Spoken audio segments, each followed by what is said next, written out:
हरे कृष्णा, राधे राधे। कैसे हैं आप लोग? आशा करती हूँ कि श्री हरि की कृपा आप सभी पर बनी रहे, आप सभी स्वस्थ हो, अच्छे हो। आज हम सुनेंगे कि यमराज ने बताया अच्छे लोगों के साथ बुरा और पापी लोगों के साथ अच्छा क्यों होता है। तो आइए हम जानते हैं इस कहानी के माध्यम से।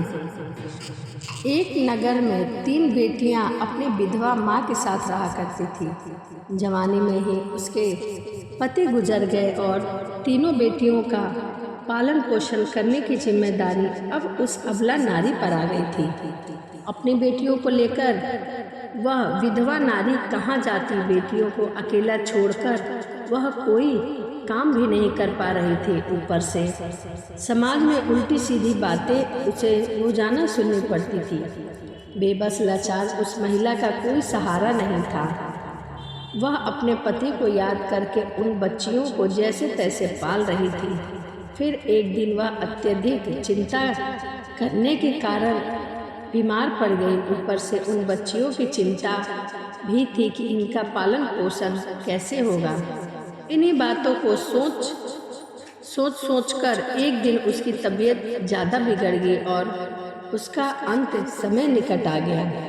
मृत्यु के समय यमराज का एक दूत उस विधवा स्त्री के प्राण हरने के लिए उसके पास पहुंचा। यम के दूत ने स्त्री के प्राण हर लिए, किंतु वहां का नज़ारा देखकर वह दुविधा में पड़ गया। उसने देखा कि वह विधवा स्त्री जमीन पर अचेत अवस्था में पड़ी है और उसकी 3 बेटियां उसके पास बैठकर रो रही हैं। यह देखकर उस यम के दूत को बहुत ही दया आई। उसने उन छोटी बच्चियों की दशा देखी नहीं गई। वह सोचने लगा कि यदि मैं इस स्त्री के प्राण लेकर यमपुरी में गया तो बच्चियां बेसहारा हो जाएंगी। इन्हें सहारा कौन देगा, इनका पालन पोषण कौन करेगा। फिर कुछ देर तक सोचने के बाद यम का दूत उस विधवा स्त्री के प्राण लिए बगैर ही यमलोक लौट गया। यमलोक पहुँचते ही यमपुरी के राजा यमराज ने उनसे पूछा कि तुम खाली हाथ क्यों आए हो? तुम तो उस विधवा स्त्री के प्राण हरने के लिए गए थे। तब उस यमदूत ने कहा कि हे स्वामी, मेरी भूल को क्षमा करें। मैं चाह कर भी उस स्त्री के प्राण ना हर सका। मेरी जगह पर आप होते तो शायद आप भी यही करते। उस स्त्री को जीवन दान दे मुझसे वह विधवा स्त्री की मासूम बच्चियों का दुख नहीं देखा गया। जब मैं प्राण लेने गया तो मैंने देखा कि उस विधवा स्त्री की 3 छोटी छोटी बच्चियां हैं और वे सभी अपनी माँ के शरीर से लिपट कर रो रही थी। यदि मैं उस स्त्री के प्राण लेकर चला आता तो उन बच्चियों की देखभाल कौन करता, उन्हें भोजन कौन कराता। मृत्यु लोक पर रहने वाले मनुष्य अत्यंत स्वार्थी और मतलबी हैं, कोई भी उन बच्चियों की मदद नहीं करता। यमदूत बोला कि हे धर्मराज, मेरी आपसे विनती है कि आप उस विधवा स्त्री को कुछ समय के लिए जीवन दान प्रदान करें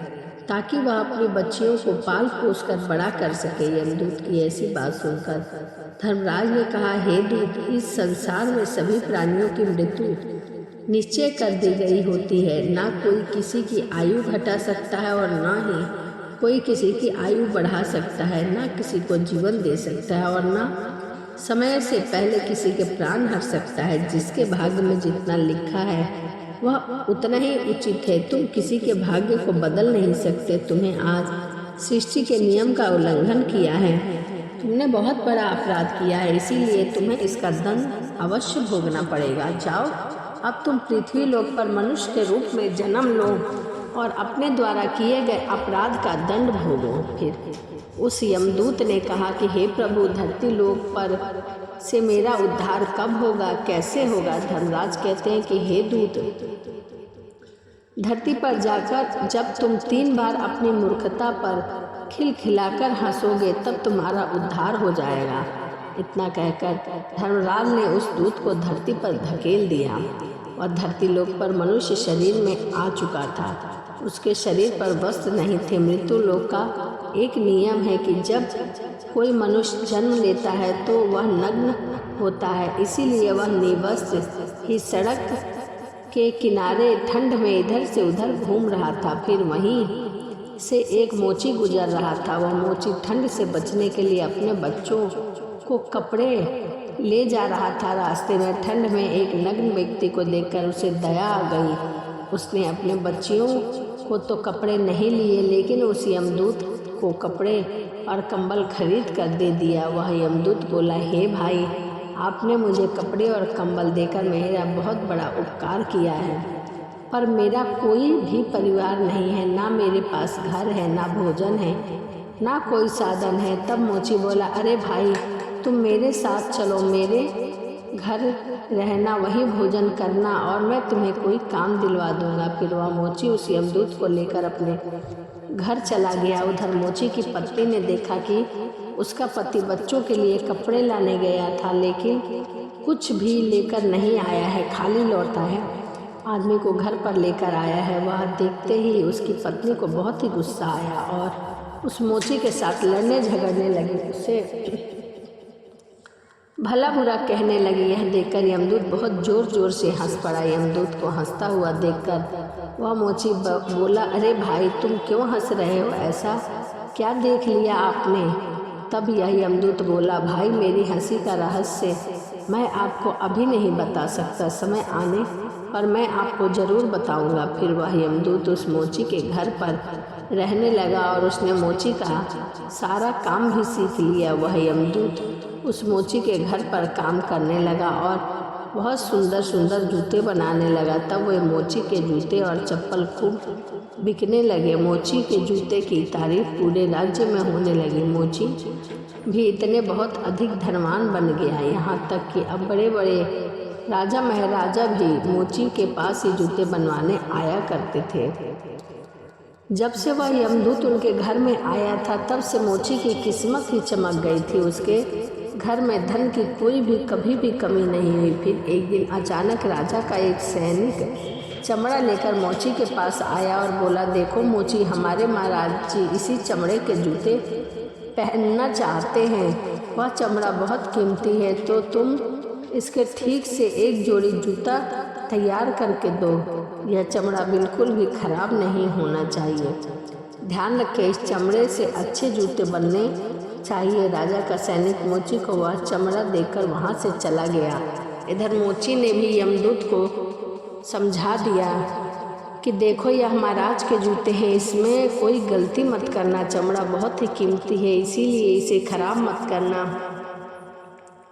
राजा को जूते चाहिए, इसीलिए तुम इसके जूते ही बना देना। गलती से यदि चप्पल बना दी तो राजा बहुत क्रोधित होंगे, उन्हें बहुत गुस्सा आएगा, हमें कठोर सजा मिलेगी। फिर मोची ने इतना समझाने के बावजूद भी उस यमदूत ने जानबूझकर उस चमड़े की चप्पल बना दी। फिर वह उस मोची ने चप्पल देखी तो उसकी सांसें फूलने लगी। वह उस यमदूत को डांटने लगा, यहाँ तक कि डंडा लेकर उसे मारने के लिए भी दौड़ा और कहने लगा, अरे मूर्ख, यह तूने क्या किया है? मैंने तो तुझे कई बार समझाया था इसका जूता बनना है, लेकिन तूने इसकी चप्पल बना दी। अब राजा नहीं छोड़ेंगे, तू भी मरेगा और साथ में मुझे भी मारेगा। वह हमारे पूरे परिवार को सूली पर चढ़ा देंगे। मोची को अत्यंत दुखी देखकर यमदूत एकदम से खिलखिलाकर हंसने लगा।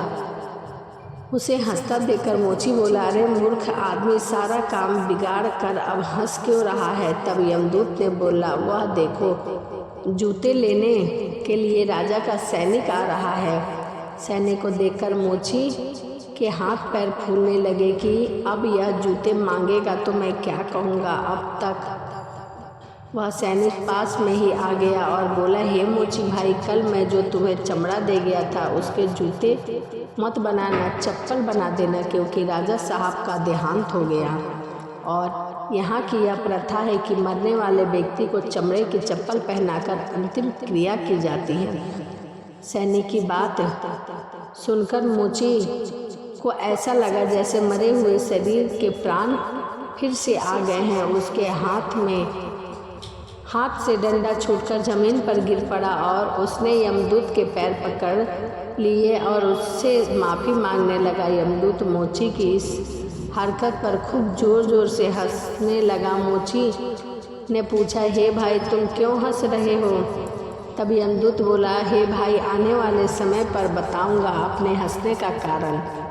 फिर एक दिन के बाद मोची की दुकान पर 3 नौजवान लड़कियां एक बूढ़े के साथ आई। उन तीनों लड़कियों की शादी होने वाली थी। वह अपने लिए जूते का नाप देने आई थी। उन लड़कियों को देखकर यमदूत ने पहचान लिया कि यह वही तीनों लड़कियां हैं जिनकी माँ को न ले जाने के कारण मैं यह सजा भोग रहा हूँ। पर यह लड़कियां तो अब जवान हो चुकी हैं, काफ़ी सुंदर हैं, किसी अच्छे घर में पली बड़ी मालूम पड़ रही है। तब यमदूत ने उस बुढ़िया से पूछा, हे माता, यह तीनों कन्या कौन है? तब उस बुढ़िया ने कहा कि इनकी माँ बचपन में ही इन्हें छोड़कर चल बसी, इनका कोई सहारा नहीं था, तो मैंने इन्हें अपने पास रख लिया। मेरे पास करोड़ों की दौलत है, पर दुर्भाग्य से मेरा कोई नहीं है, तो मैंने इन्हें अपने पास रख कर पढ़ाया लिखाया, इनकी परवरिश की। आज बहुत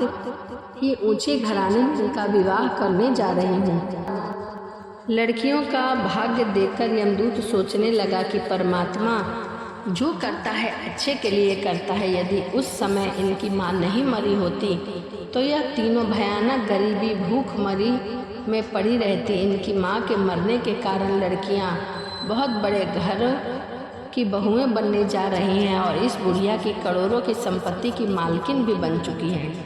यह बात सोचकर पहले ही अपनी मूर्खता को याद करके वह यमदूत जोर जोर से हंसने लगा। अब वह 3 बार हंस चुका था। यमदूत को हंसता देख मोची ने पूछा, हे भाई, अब तुम किस लिए हंस रहे हो? कृपया अपनी हंसी का रहस्य समझाओ। तब यमदूत बोला, हे भाई, मैं 3 बार हंस चुका हूँ। अब मैं तुम्हें अपनी हंसी का कारण बताता हूँ, सुनो। मैं एक यमदूत हूँ। अभी जो 3 लड़कियाँ जूते का नाप देने आई थी, वो जब यह तीनों छोटी थी तो इनकी माँ मरने वाली थी। इनके पिता तो पहले ही मर चुके थे, इसीलिए मैं इन तीनों लड़कियों पर तरस खाकर मैंने इनकी माँ के प्राणों को नहीं हरा। उसी कारण से धर्मराज ने मुझे श्राप देकर धरती पर भेज दिया। मैं निवस्त्र होकर एक सड़क के किनारे पड़ा था, तब तुमने मुझे अपने घर बुलाया। घर आकर तुम्हारी पत्नी तुमसे खूब लड़ी थी, वह भी इसीलिए कि तुमने अपने बच्चों के कपड़े के पैसे से मुझे कंबल खरीद दिए। तब मैं पहली बार तुम्हारी पत्नी को देखकर बहुत जोर जोर से हंसा था। तुम्हारी पत्नी उन पैसों को देखकर दुखी हो रही थी जो तुमने मेरे ऊपर खर्च किए थे, पर तुम्हारी पत्नी उस लाभ को नहीं देख रही थी जो मेरे आने के कारण तुम्हारे घर में हुई है। तुम्हारे घर की किस्मत ही बदल गई है। दूसरी बार मुझे हंसी तुम्हारी मूर्खता को देखकर आई, जब तुम मुझे राजा के लिए जूते की जगह चप्पल बनाने के लिए डांट रहे थे। तुम केवल उस राजा के जूते के बारे में सोच रहे थे, किंतु तुम्हें यह पता नहीं था कि राजा के साथ क्या घटना घट गई है। पूरे गांव को तो पता चल गया था कि राजा की मृत्यु हो चुकी है, लेकिन तुम्हारा ध्यान तो राजा के जूते पर ही था। वह वही देख कर के यह सोचकर हर्ष मानता जो हम देखते हैं, पर हम उसे नहीं देख पाते जो हमें दिखाई देते हैं। वही होता है, कई बार परमात्मा हमारे अच्छे के लिए, हमारी भलाई के लिए हमारे साथ कुछ बुरा करते हैं, पर हम उसी बुरे को देखकर परमात्मा को कोसने लगते हैं। हम उस अच्छाई को नहीं देख पाते जो भविष्य में हमारे साथ होने वाला होता है। कई बार हमारे साथ अच्छा होता है, पर भविष्य में हमारे साथ बुरा भी हो जाता है। उस घटना को हम नहीं देख पाते। किसी घटना के साथ अच्छा या बुरा दोनों तरह के परिणाम जुड़े हो सकते हैं। हमें हर घटना को समय की होनी समझकर चलना चाहिए। अब हम आपको बताते हैं कि अच्छे लोग दुखी क्यों रहते हैं। इसके 2 कारण हैं। पहला तो अच्छे लोग के साथ बुरा इसीलिए होता है कि बाद में उनके साथ कुछ बहुत अच्छा होने वाला होता है। दूसरा कारण यह होता है कि जब मनुष्य के साथ बुरा होता है तब वह ईश्वर के पास जाता है, ईश्वर के नाम का स्मरण करता है, जिससे उसके सभी पाप और दोष मिटने लगते हैं। ईश्वर की भक्ति ही मुक्ति का सच्चा मार्ग है, जो कि केवल अच्छे लोगों को ही ईश्वर की भक्ति करने का मौका बार बार देता है। इस प्रकार से वह यमदूत उस मोची को यह सीख देकर वहाँ से यमलोक चला गया। मैं आशा करती हूँ कि यह कहानी आपको बहुत अच्छी लगी होगी। तो चलिए, यदि यह कहानी आपको अच्छी लगी हो तो इसी के साथ चैनल को सब्सक्राइब और लाइक करना ना भूलें। तो चलिए, इसी के साथ वीडियो को समाप्त करते हैं और मिलते हैं अगली वीडियो में। राधे राधे, जय श्रीमन नारायण, हरे कृष्णा।